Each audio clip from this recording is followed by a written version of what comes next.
Hola con todos, hoy hablaremos del tema del proceso de integración nacional en el Ecuador, el rol del poder central de 1830 a 1895 del texto de Juan Mayhuasca. Nuestro equipo de trabajo está conformado por Diana Cumbají, Henry Criollo, Fred García, Bianca Loaiza, Shirley Parra, Elizabeth Rodríguez y Edison Ruiz. Comenzaremos diciendo que este texto desagregó la historia del Ecuador del siglo XIX en la historia de las regiones del país y afirma que el Estado como institución hizo acto de presencia desde 1830, siendo el motor principal del proceso de integración nacional durante todo este siglo. El Estado ecuatoriano hizo una contribución primordial al proceso de formación nacional durante el siglo XIX, no tanto como expresión de dominación social, sino como una institución burocrática. Casi al final de 1900, es decir, terminando el siglo, gracias a los valores culturales religiosos o la lenta interrupción del capitalismo, el Estado logró organizarse. Lo que conlleva como siguiente paso a estudiar el proceso de integración nacional. Pero antes de esto debemos definir el término. La integración nacional se le define como un proceso muy complejo que tiene elementos materiales y simbólicos al mismo tiempo que se lo puede concebir como un fenómeno que mezclando estos dos elementos se desarrolla a través de dos ejes, el eje territorial y el eje funcional. El primero se refiere a la integración nacional al nivel espacial y el segundo tiene que ver con el mismo fenómeno al nivel social. En este contexto, los agentes históricos principales no fueron clases sociales, sino más bien fuerzas que se enfrentaron al nivel espacial, es decir, primero el poder central. Este fue lo que nosotros hemos llamado el Estado como institución, el aparato burocrático gubernamental con sus tareas específicas. Y segundo, los poderes regionales y los poderes locales, los cuales fueron instituciones formales y sistemas locales de dominación social. Principalmente fueron Quito, Guayaquil y Cuenca. Se formaron cuadros de rango nacional que nosotros hemos llamado élites nacionales, que fueron los que idearon, coordinaron, ejecutaron y defendieron los procesos de penetración política y administrativa, de homogeneización normativa y de incorporación social. Esta hipótesis nos lleva al enfoque institucional y analítica del impacto integrador de los gobiernos centrales sobre una periferia territorial y social en términos de los siguientes procesos. Penetración política y administrativa de 1830 a 1895. Comprende toda actividad que el Estado despliega y las instituciones que éste crea con el propósito de tomar control militar y administrativo de su territorio nacional. También se debe centrarse necesariamente en dos debates que se dieron simultáneamente, el de unitarista contra federalista y el de centralista con descentralistas. El problema político unitaristas contra federalistas. El federalismo hizo acto de presencia en la vida política ecuatoriana en tres momentos durante el siglo XIX. En los años que precedieron a la separación del Ecuador de la Gran Colombia a mediados de siglo. En un primer momento, los federalistas insistieron en la necesidad del departamento. Los unitaristas, mientras tanto, quisieron eliminarlo y reemplazarlo con la provincia. En un segundo momento, la disputa se reprodujo en otros términos. Los simpatizantes de las ideas federalistas, los unitaristas débiles, argumentaron en favor de una provincia relativamente autónoma, mientras que los defensores del unitarismo verdadero, es decir, los unitaristas fuertes, se pronunciaron por una provincia sujeta al Ejecutivo. Según la primera constitución del país, la de 1830, el Estado ecuatoriano se declaró unitario y se dividió territorialmente en departamentos, provincias, cantones y parroquias. Sin embargo, llevó dentro de poco tiempo a un federalismo de facto. Los tres departamentos en los que se dividió Ecuador en ese entonces tenían como capitales las ciudades más pobladas e importantes del país, Quito, Guayaquil y Cuenca, y fueron pasando a ser como las ciudades más pobladas de la nueva nación. pues lo que tuvo un mayor significado para el proceso de penetración política fue más la función de estos dos centros que el número de sus habitantes. ¿Qué significado tiene el debate entre unitarista y federalista en términos de la penetración política? En primer lugar, demuestra que desde muy temprano el poder central hizo un esfuerzo sostenido por penetrar la periferia y por controlarla políticamente. La Constitución Floriana de 1843 es un ejemplo conspicuo de este esfuerzo. En segundo lugar, está claro que los poderes regionales y locales resistieron a este proceso utilizando, entre otros elementos, el ideario federalista. Y en tercer lugar, entre los años 1876 y 1884 se elaboró un compromiso que sigue vigente hasta hoy en día. Con el triunfo definitivo del Estado unitario, se institucionalizó una estructura de poder que finalmente tuvo un alcance nacional. El problema administrativo, centralistas contra descentralistas. El conflicto entre centralistas y descentralistas fue mucho más intenso que el de unitaristas contra federalistas. Mientras los primeros quisieron dar el traste o por lo menos reducir drásticamente la autonomía municipal e imponer un sistema administrativo centralizado, los segundos defendieron esa autonomía y propugnaron un sistema administrativo descentralizado. Este debate, claro está, desde varios puntos de vista, hemos escogido hacerlo a través de un recuerdo de la suerte que le ocupó al municipio entre 1830 y 1895, porque esto nos permite hacer dos cosas simultáneamente. Por un lado, este tema echa luz sobre la cuestión de la penetración administrativa, que es el asunto que nos concierne en esta cápide. Por el otro, es un tema que debe estudiarse por una comprensión mejor del conflicto entre centro y periferia en el Ecuador. A continuación, mi compañero. Desprovisto de recursos, el municipio decayó y luego la Constitución Floriana lo abolió. Flores consideró al municipio una sombra de la colonia y en su lugar creó un consejo compuesto de ciudadanos honrados e independientes, nombrados en sí por el Poder Ejecutivo. Para mucha gente, especialmente la pueblerina, el centralismo era incompatible con un orden republicano. ¿Sí? Es decir, la abolición del municipio no fue bien recibida, siendo esta una de las razones de la Revolución Marxista de 1845, junto con la Carta de Esclavitud. Gracias a las medidas de los nuevos gobernantes, los marxistas no solo restablecieron el régimen municipal, sino que también lo ampliaron. Por las constituciones marxistas de 1845 y 1851 se crearon municipios cantonales además de los provinciales. Sí, otro factor que contribuyó el desarrollo de los municipios fue la creciente incorporación de las economías regionales a la economía mundial, fortaleciéndolo así como una administración administrativa. La importancia del municipio trajo consigo interés de obras públicas, aumentando la necesidad de disponer de mano de obra barata, utilizando a la población indígena. Además, en los años 50, el municipio se convierte en la administradora efectiva de las relaciones hispano-indígenas. A pesar de la importancia de los municipios durante el marxismo, no lograron sintetizar relaciones con el poder central, gracias a que las élites políticas se pronunciaron a favor de un Estado unitario. La Constitución de 1861 y la Ley del Régimen Municipal fue el resultado del esfuerzo para la organización de municipios. Primero, se creó un nuevo nivel, el parroquial, acompañando así al provincial y al cantonal. Segundo, se cambió el voto indirecto a un voto directo para mayor participación popular. Estas medidas descentralizadoras fueron reforzadas por otras concernientes a la designación de autoridades de diferentes niveles municipales. Ya en el poder, García Moreno y sus ministros protestaron contra la descentralización del régimen municipal. El conflicto entre el poder central y las instituciones municipales crecía día a día. García Moreno pidió al Congreso de 1865 la supresión del forzoso antagonismo de autoridades independientes, restituyendo así al jefe de Estado la libertad de elegir.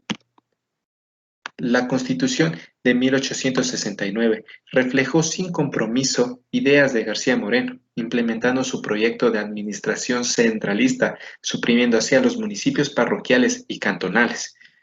Mediante los decretos se estableció que las municipalidades pagaran el sueldo del jefe político y ningún acuerdo municipal se llevará a cabo sin aprobación del gobernador, quien era designado en este caso por el presidente García Moreno. El centralismo garciano aumentó las medidas administrativas, afectando el manejo de las municipalidades. El impuesto subsidiario iba directamente a las obras viales de rango nacional, más que el de local. Las ideas de tiranía generalizadas por el país hicieron que los funcionarios del gobierno salieran en defensa del centralismo garciano. Asesinado ya García Moreno y derrocado Borrego al año siguiente, se estableció en el poder el general Veintimilla, con el apoyo de los antiguos marxistas. La Constitución de 1878 y la Ley de Régimen Municipal fijaron los municipios a nivel cantonal, pero se dejó la posibilidad para que las provincias que tuvieran los recursos necesarios, obviamente, pudieran organizar municipios provinciales. Entre el poder central y el local se logró un equilibrio, en teoría. En la práctica, el conflicto entre ambas instituciones no disminuyó la gran cosa. En los años 80 y 90, el debate entre centralistas y descentralistas se inclinó en favor de los segundos. Los progresistas, quienes eran los administradores de este periodo, quisieron combinar un Estado unitario con una descentralización administrativa, pero fracasó este proyecto. El conflicto entre las municipalidades y el poder central siguió adelante. A más falta de recursos económicos y humanos, hubo otra razón que hizo difícil la victoria del Estado sobre las municipalidades. Sí, fue el aumento de la población hispano-indígena y su asentamiento en las parroquias, fragmentando así la sociedad por los conflictos sociales. Sí, este conflicto no se resuelve en el periodo en el que se enfoca el tema, es decir, 1830 y 1895. Pero a continuación siguió el proceso de homogeneización normativa del mismo periodo que acabo de mencionar, donde el Estado ecuatoriano, en su afán de homogeneizar una sociedad fragmentada, utilizó todas las leyes, constituciones, símbolos, mitos, utopías, forjando así la cohesión social y la identidad colectiva. El primer proceso fue la República como un mito fundador y como utopía. Como mito fundador, la República se refirió a la revolución independentista como un hecho anticolonial, es decir, la oposición de imperio contra nación. Como utopía, la República postuló un imaginario político y legal, basado en los principios de libertad e igualdad, inspirando y guiando la construcción de un nuevo orden social. El término de república como mito fundador tuvo el problema de las continuas revoluciones y constituciones, desvalorizando la memoria colectiva del hecho independentista. Con el segundo sentido de república no sucedió lo mismo, más bien prosperó con el pasar de los años. La soberanía del pueblo, la representación política, la separación de poderes, las libertades individuales, los derechos del hombre, estos y otros principios constituyeron un horizonte vital de todos, incluso hasta de los indios. La idea de república como utopía fue la que el Estado ecuatoriano y las élites políticas utilizaron como instrumento de integración nacional y discurso político. La República como utopía jurídica política. 1830-1830. En este tema vamos a relatar cómo en la primera década de vida independiente de la República Ecuatoriana, los gobiernos ecuatorianos trataron seriamente de convertir en realidad la utopía republicana concebida en ideal jurídico-político.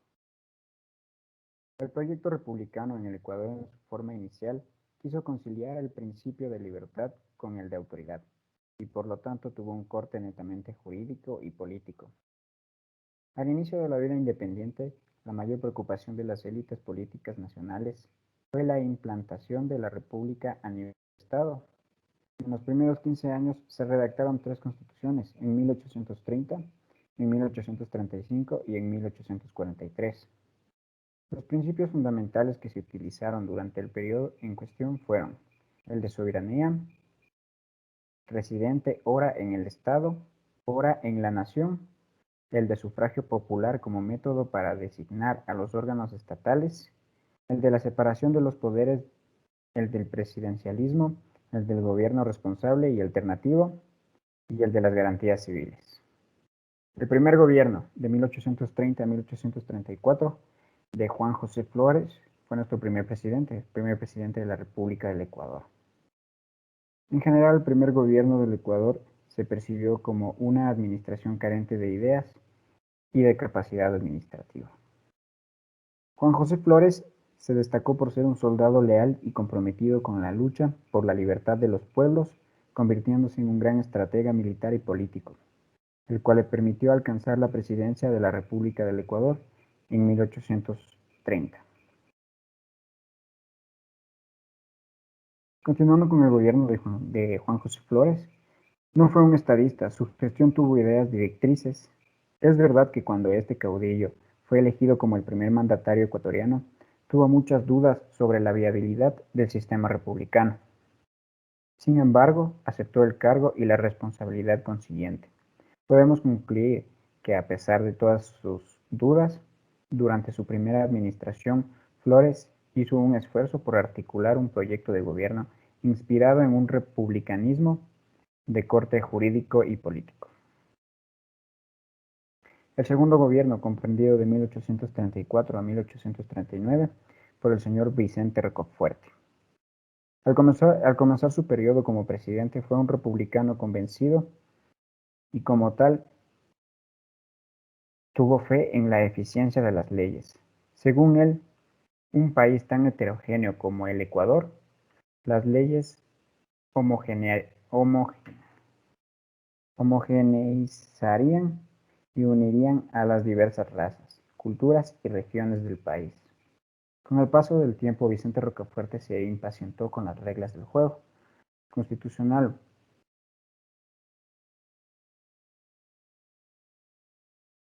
cuyas de discrepancia entre las constituciones políticas republicanos y la realidad del país. Era mucho más grande de lo que él se había imaginado. Vicente Rocafuerte comprendió muy claramente que, dada la naturaleza feudal de la sociedad ecuatoriana, solo el Estado podía emprender la tarea de modernizarla y de integrarla. Pero la empresa se representaba difícil, tan difícil que al final de su administración, desalentado, se sumió en un gran pesimismo.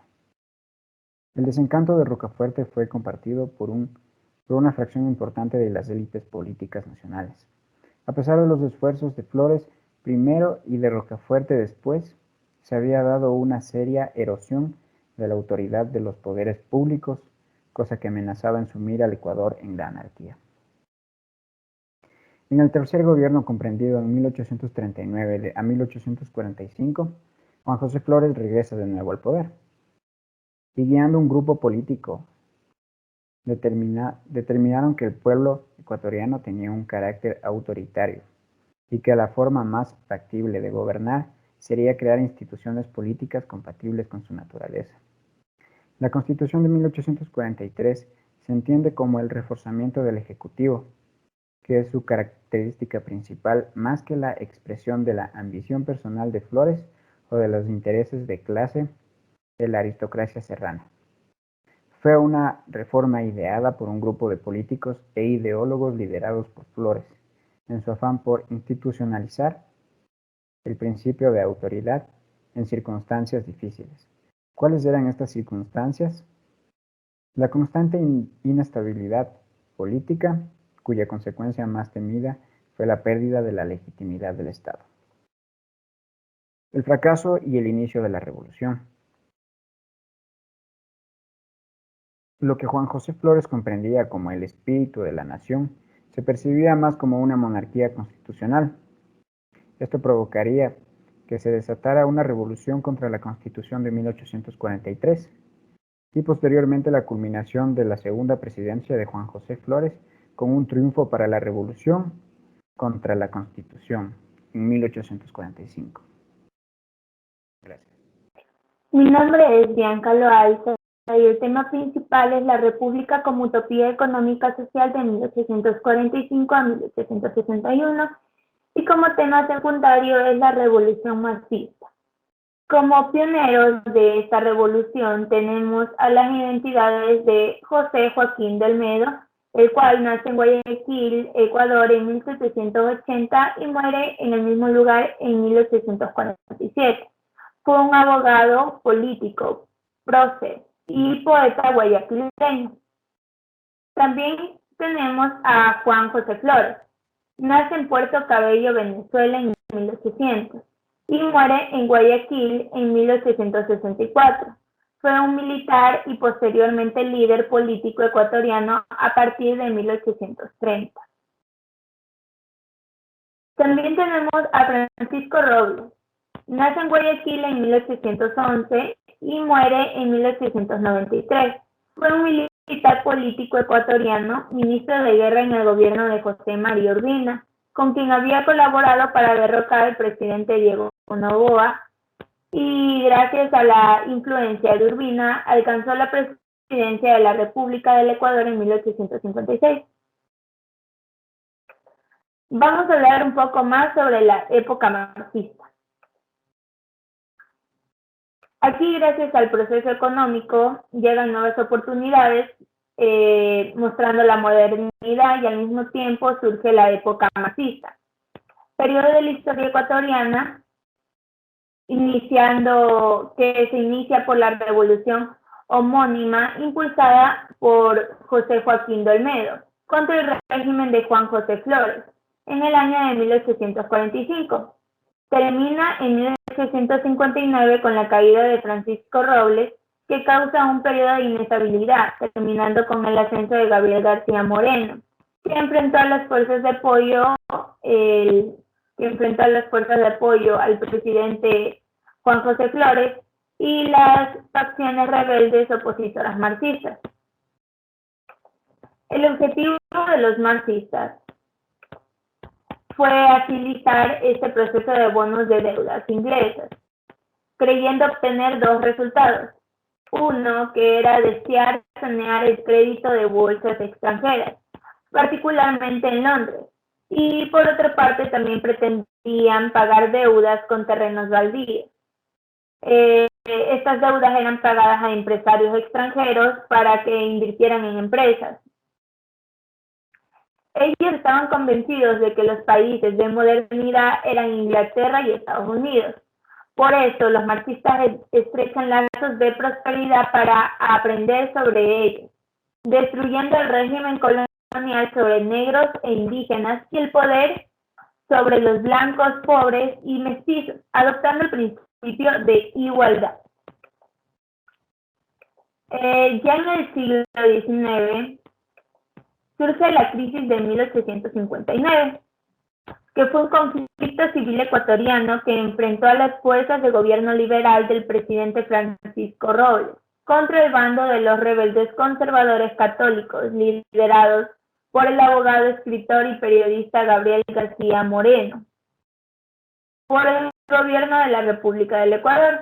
Como vimos, el proceso de formación nacional siguió dos ejes, el territorial y el funcional. Mientras los foráneos habían enfatizado el primero, los marxistas interesados en implementar la legislación social insistieron en el segundo.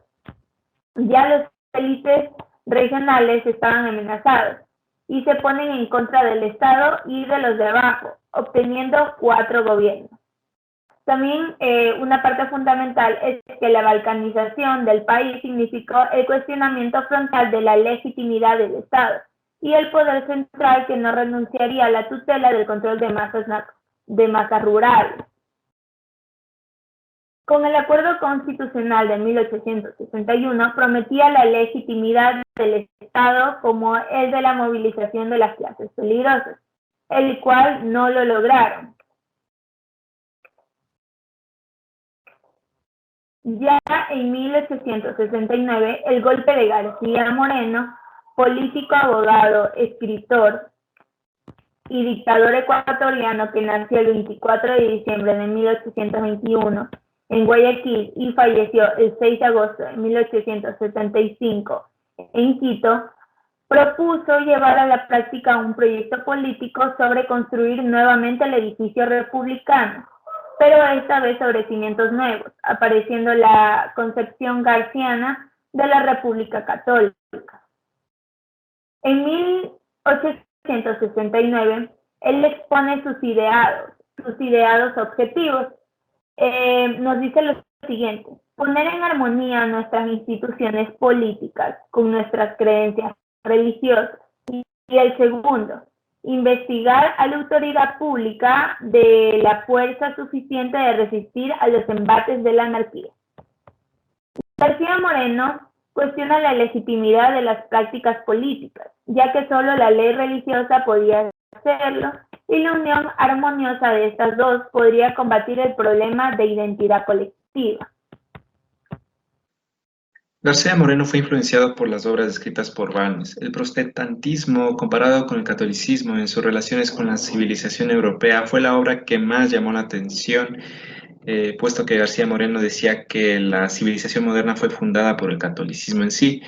Ya, el catolicismo para Balmes ayudó al desarrollo del progreso material, social y político, más la incorporación a la clase subalterna en ese proceso. Las reformas religiosas y las reformas materiales garcianas fueron fragmentos integrantes de una definición de modernidad alternativo, en la que la versión garciana fundamenta el orden social, político y postula el ideal de una modernidad católica. Sí, entre los aspectos más importantes de la modernidad garciana se encuentra el aspecto social, en el cual se privilegia la colectividad sobre el individuo. ¿Ya? Y a nivel económico, García Moreno se propuso crear una economía capitalista católica y dio un lugar central a la empresa privada. El rol del Estado en la vida económica fue intervencionista, ¿sí? Y se generó empleo a la clase pobre y así protegerlos de los abusos, que es en sí un deber del Estado. ¿Ya? Y se incorporó también las economías regionales ecuatorianas a la economía internacional, que era uno de los objetivos de García Moreno, y también fue crear una economía nacional juntando al país con redes de comunicación, defendiendo en sí al empresario. Posteriormente, el capitalismo católico garciano tuvo un carácter nacionalista muy pronunciado. Con respecto al aspecto político, está el aporte de García Moreno y ya el problema de la legitimidad y el de la identidad colectiva. Ya la contradicción de la República Garciana no se debe a una ideología conservadora y a su problema modernizante, según Ayala, sino fue el sistema republicano y un concepto de autoridad con el que este no es compatible, haciendo referencia al rol de la autoridad en el sistema republicano, según Maquiavelo, hasta Hannah Arendt, y se dice que tiene que ser utilizada no para controlar a los ciudadanos, sino para politizarlos. Cuando esto no se permite, el sistema político se cierra y decae en el despotismo, y al parecer esto sucedió en la República Garciana, ya que el afán en sí de García Moreno no distinguió entre autoridad religiosa y política, razón por la cual la resistencia política fue una transgresión y la obediencia una virtud cívica, por lo que pudo ser esta percepción el factor más importante en desatar la oposición que se levantó en su contra. El rechazo de la utopía está en un periodo de 1878 y 1895. Tras el asesinato de García Moreno en 1878, la oposición liberal se preparó a desmantelar la República Católica, ya que el conflicto entre Borrero, quien era considerado el sucesor de García Moreno, y los liberales solo se podían solucionar mediante armas. Y estos utilizaron al general Veintimilla como un instrumento militar y político, y desató un ataque ideológico contra la Iglesia y la oposición conservadora. También fue elegido como presidente, en este caso Veintimilla, en el año 1878, en el cual se separó de los liberales y se rodeó de un grupo de gente mencionada como el bando de la pitanza y de los mezquinos intereses individuales. La privatización de la política, empero asociada con Veintimilla, se debió a las dotes demográficas de este militar y en agotamiento del pueblo ecuatoriano contra las luchas ideológicas. En la década siguiente, el país cuestionó el valor de la utopía. Debido a esto, el Ministerio del Interior, en su informe de 1880, dice: la instrucción, los caminos, el comercio, etcétera, harán de Ecuador en 10 años lo que en 50 no han podido hacer las teorías políticas y sociales que encienden los odios de partido y rompen los lazos más queridos. Plácido Camaño, Antonio Flores y Luis Cordero, con sus respectivos ministros y colaboradores, en 1889 se organizaron como un partido político. Se llamaron la Unión Republicana y publicaron un manifiesto en el cual se dan cuenta que el planteamiento de los problemas del país no es jurídico-político, ni económico-social, ni ético-religioso. Y los progresistas cuestionaron todas estas perspectivas por ser especulativas. Sí, lo fundamental para ello era la acción inmediata, por lo cual en 1892 Antonio Flores, en ceremonia de aceptación del mando, menciona lo importante de su proyecto de gobierno, sí, que era el crédito, la educación, las vías de comunicación y la inmigración extranjera, en este caso, así como podemos ver en las siguientes imágenes. Y también lo que más contribuyó al fracaso del progresismo fue la poca comprensión que sus personeros tuvieron del valor de la utopía. Al descartarlas sistemáticamente, estos anularon su capacidad de convocatoria y en estas circunstancias no les fue posible construir una base social que les fuera de soporte. Cuando en 1895 se desató de imprevisto una crisis política, el gobierno de Cordero se vino para abajo, al sucio, comúnmente dicho. El impacto de la homogenización normativa. La Constitución de 1843 fue este documento un proyecto político realista que terminó paralizando el ímpetu hacia el desarrollo de la utopía republicana. ¿Ya? Algo igual sucedió al otro extremo del siglo con el pragmatismo progresista. Ya, cansado de luchas ideológicas, los progresistas se centraron en un pensamiento presentista que en lugar de la utopía, ¿sí? Y buscaron fines inmediatos, paz, progreso y concordia, pero concordia no quiso decir inclusión. En realidad, quienes hicieron una propuesta seria de homogenización normativa en el Ecuador fueron los primeros marxistas y luego los garcianos. ¿Ya?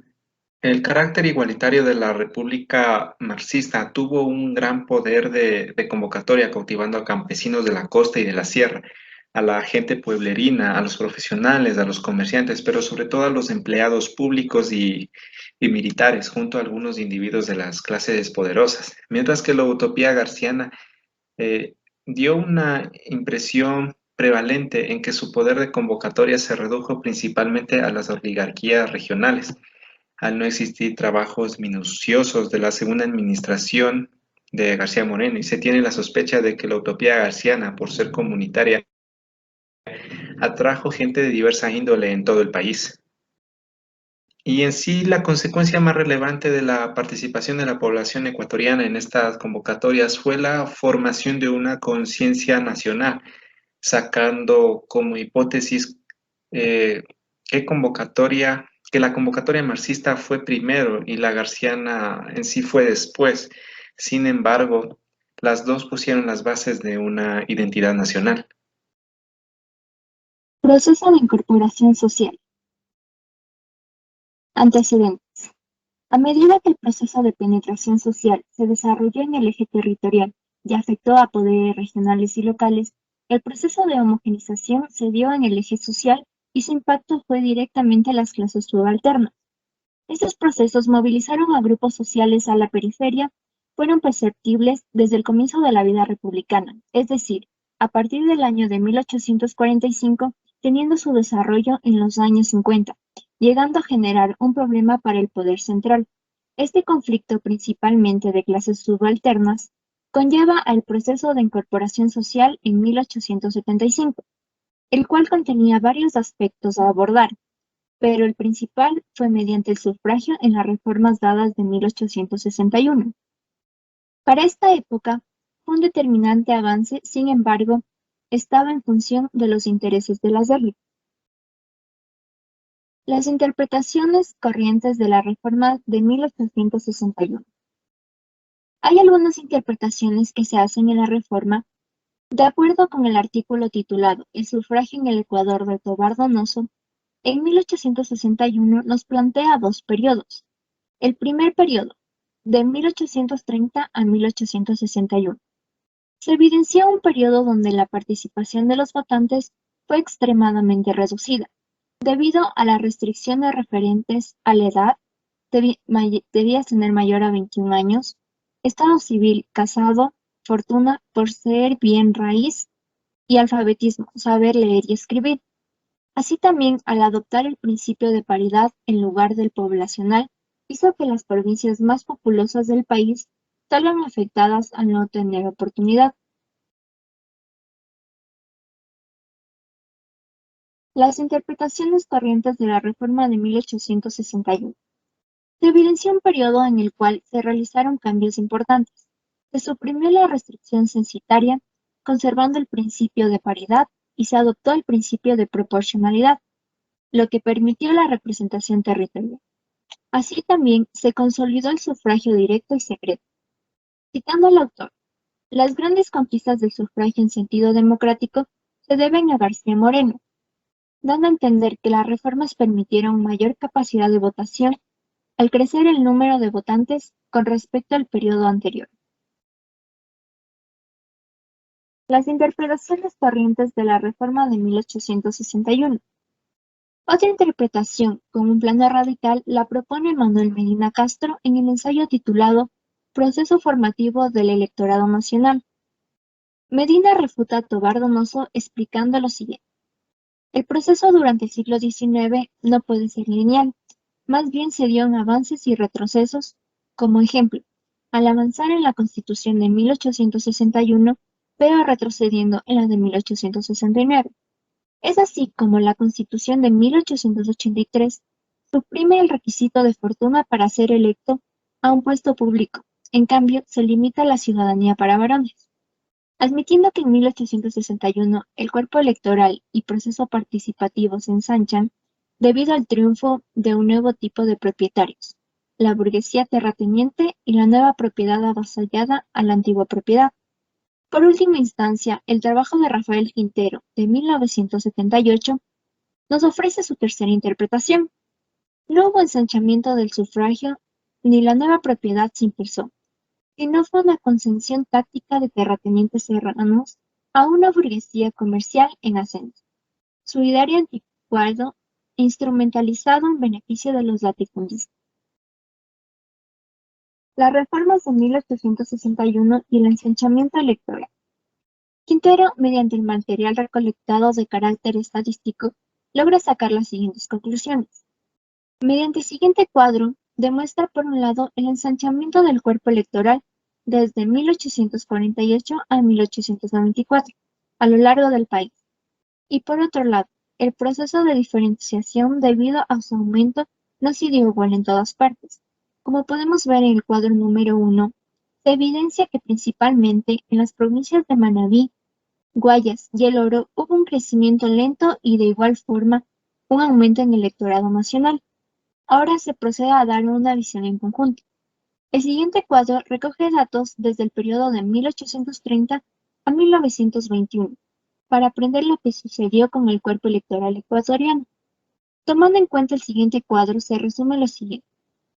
Se puede evidenciar que en la primera mitad del siglo fueron 2.825 sufragantes y posteriormente en la segunda mitad del siglo ascendió a 62.878, concluyendo que el aumento del cuerpo electoral ecuatoriano bajo el impacto de las reformas de 1861 fue un hecho y es necesario reconocer. El alzamiento electoral como proceso de incorporación, una nueva interpretación, nos presenta tres aspectos. En el gobierno provisorio, lo que originó la discordia fue la propuesta de García Moreno de adopción del principio de proporcionalidad y del sufragio universal, siendo los más justos y aptos a las nuevas circunstancias de ese entonces. 2. Las élites políticas, como Guayaquil y Cuenca, rechazaron lo propuesto anteriormente e insistieron para no perder el status quo, pugnando por la representación paritaria al estar el distrito de Quito formado por Imbabura, León y Ambato. Y 3. Las élites regionales quiteñas toman el importe al tributo indígena y no aceptan que Quito era el mayor departamento con contribuciones al erario. considerando a los indios como verdaderos ilotas sin representación alguna. Continuando con lo planteado, mencionemos que García Moreno en 1860 era jefe del gobierno provisorio. Él estuvo en contra de la representación paritaria. En el Senado se mantuvo la representación paritaria, pero en la Cámara de Diputados la representación proporcional. Para García Moreno, la necesidad de una reorganización nacional se presentó de manera urgente.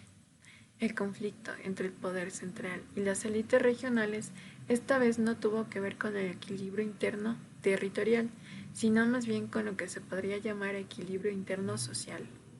Es aquí donde hablaremos del sufragio universal. García Moreno estuvo de acuerdo, los ideólogos liberales también.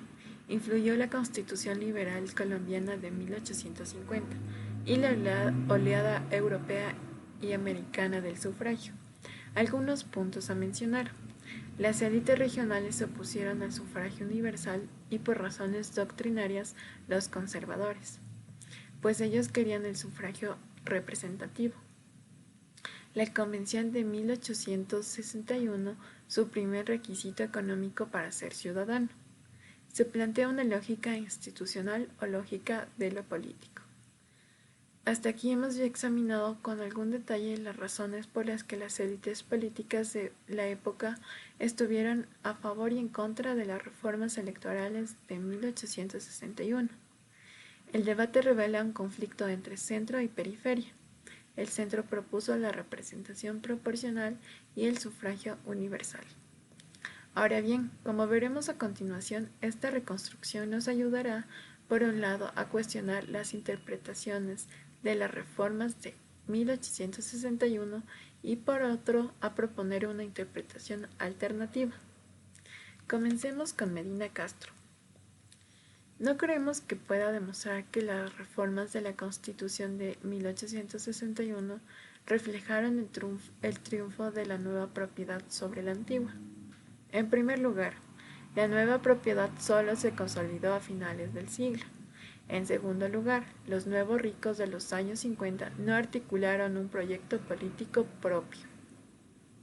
Como hemos visto en la sección precedente, la iniciativa de las reformas electorales de 1861 no vino ni de Guayaquil ni de Cuenca, los dos centros económicos que se reactivaron a mediados del siglo cuando se incorporaron a la economía internacional. Pasando a Quintero, este autor sostiene que los latifundistas serranos mantuvieron su hegemonía en la vida electoral del país a lo largo del siglo XIX y que utilizaron este poder para pasar a las reformas de 1861. Para demostrar su tesis, Quintero ha recogido muchos datos estadísticos presentando a continuación la tabla que vemos en pantalla. Como se puede observar, los datos han sido organizados por Quintero en términos de dos grandes bloques, sierra y costa. El problema con este arreglo es que no toma en cuenta la conducta electoral de las provincias serranas. Un cuadro muy diferente resulta si los datos representativos anteriormente se organizan de la siguiente manera. Desde el punto de vista de los participantes. Entonces, los grandes bloques electorales en el Ecuador fueron 3 y no 2, como postula Quintero. Cuenca y Guayaquil se juntaron en muchas ocasiones contra Quito. Así lo hicieron en el caso de las reformas de 1861. En efecto, esta vez las partes en contienda fueron el poder central Quito por un lado y Cuenca, Guayaquil por el otro. Finalmente, enfrentándonos con la interpretación de Tovar Donoso, hemos visto que García Moreno personificó el punto de vista del poder central. Tiene razón Tovar Donoso en considerarle el principal responsable de las reformas de 1861. No hay duda que García Moreno fue el gran impulsor de estas reformas, pero lo que a nosotros nos interesa sacar a la luz es la presencia de las fuerzas políticas, como veremos seguidamente. Es decir, el Estado republicano ecuatoriano como institución tuvo su lógica y sus ocupantes la agilitaron o la obstruyeron, pero no la crearon. Desde este punto de vista, García Moreno debe ser comprendido en un contexto que va más allá de su persona como estadista. Como se ha dicho repetidamente, privilegiada es esta perspectiva, porque en ausencia de un sistema de dominación a nivel nacional, el Estado realizó su gestión con una cierta independencia de las estructuras sociales del país. Esto lo permitió desarrollar una lógica institucional, que podríamos llamar la lógica de lo político. Continuando con el tema, según el texto antes mencionado, la primera reforma electoral se dio en 1852. La constituyente de ese año redactó que se formaría y reunirían asambleas provinciales cada 2 años con el objetivo de nombrar alternativamente presidente y vicepresidente, quedando los congresos privados de dicha atribución. Técnicamente no se llegaba a un sufragio universal directo, pero se podía expresar de mejor manera la intención del voto de la población. Pero la idea de una votación en general para toda la población fue madurando a lo largo de esa década, lo cual no solo captó atención de parte de la facción liberal, sino también de otras posiciones políticas de esos años, que para 1861 anhelaban más reformas en el estatuto electoral. En 1861, García Moreno y sus colaboradores, en calidad de gobierno provisional, afrontaron ese problema, lo cual desembocó en reformas electorales ideadas por ellos, las cuales fueron parte de la solución. Se dejaría de lado las lealtades locales para pensar y actuar en términos nacionales. Se puede notar el ánimo de llegar a un sufragio más universal al abolir el requisito de tener una propiedad, dándole así entrada a más población al sistema político ecuatoriano. La Carta Constitucional de 1861 amplió el sufragio y modificó la estructura territorial del Estado, cambiando los departamentos por provincias. Curiosamente, sería una de las más liberales hasta esa época que fue promulgada. Como sostiene el historiador Juan Mayhuasca, la Constitución de 1861, en lo que división política se refiere, fue de amplia inspiración federal. En efecto, aunque se mantuvo el Estado unitario, este garantizó gran autonomía de los poderes locales. Las reformas de 1861 son un claro ejemplo del proceso de incorporación social y este, a su vez, fue consecuencia del impacto de los procesos de penetración y homogeneización. Se puede decir que, según lo analizado anteriormente, el proceso de incorporación tuvo mejores resultados que el de penetración político-administrativa, e igual de importante que el proceso de homogeneización normativa. La gestión estatal en su conjunto. Analizados anteriormente los procesos que utilizó el Estado ecuatoriano para la integración nacional, tendremos en la siguiente parte la explicación de cómo funcionaron en su conjunto. La escuela americana y la escuela francesa. Una vez Ecuador se separó de la Gran Colombia, reaparecieron en la gestión estatal ecuatoriana el federalismo de centralización que nunca llegó al poder. En su lugar se impuso un unitarismo difuso, ligado a un descentralismo relativo. Esto no quiere decir que el federalismo desapareció del contexto político nacional. Fue utilizada por la oposición a lo largo de todo el siglo XIX. Por lo cual las estrategias que se alternaron en el Ecuador fueron unitaria fuerte centralista y unitaria débil descentralista. La primera nombrada tomó como ejemplo la experiencia francesa, mientras que la segunda se inspiró en el ejemplo americano. Una vez detalladas estas escuelas, podemos decir que los gobiernos garcianos representaron a la escuela francesa, mientras que los marxistas a la americana. Los marxistas tenían la idea de una modernidad anglosajona y fueron defensores de un aparato democrático difuso, mientras que los garcianistas eran afines a una modernidad católica, manteniendo una idea fuertemente integrada a la maquinaria del Estado. Esto, a su vez, condicionó la forma en cómo las dos escuelas manejaron los procesos de penetración, homogenización e incorporación. Los marxistas, por una parte, estaban de acuerdo con una penetración política y administrativa blanda. Se interesaron en la libertad religiosa y buscaron una incorporación de los individuos mediante esfuerzos y méritos. Los garcianistas estaban más de acuerdo con una penetración del territorio nacional de una manera fuertemente centralizada, con una sola religión aceptada por el Estado y aceptando a los grupos marginales como miembros orgánicos de la sociedad ecuatoriana.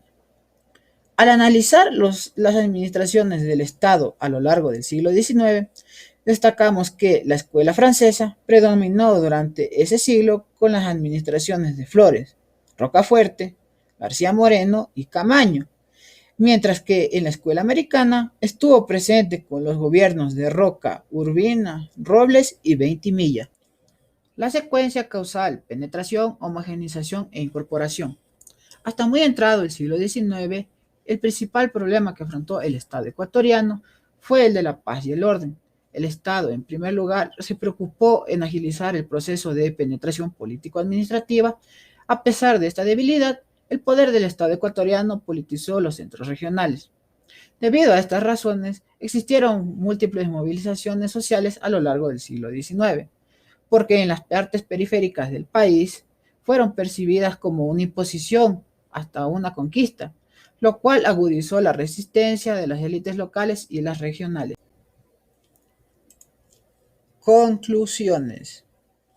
Para finalizar el tema, podemos decir que el nacimiento del Estado ecuatoriano tuvo muchas dificultades desde su fundación en 1830 hasta bien entrado el siglo XIX, debido a las peripecias que los gobiernos tuvieron por realizar el proceso de penetración administrativa en el territorio, pues para mucha gente en esa época la imposición de leyes y normas era tratada como una nueva especie de invasión.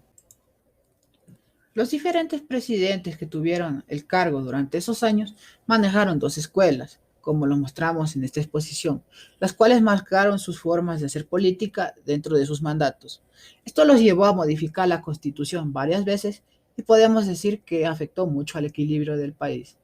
Esta ha sido la exposición de este grupo. Muchas gracias por su atención.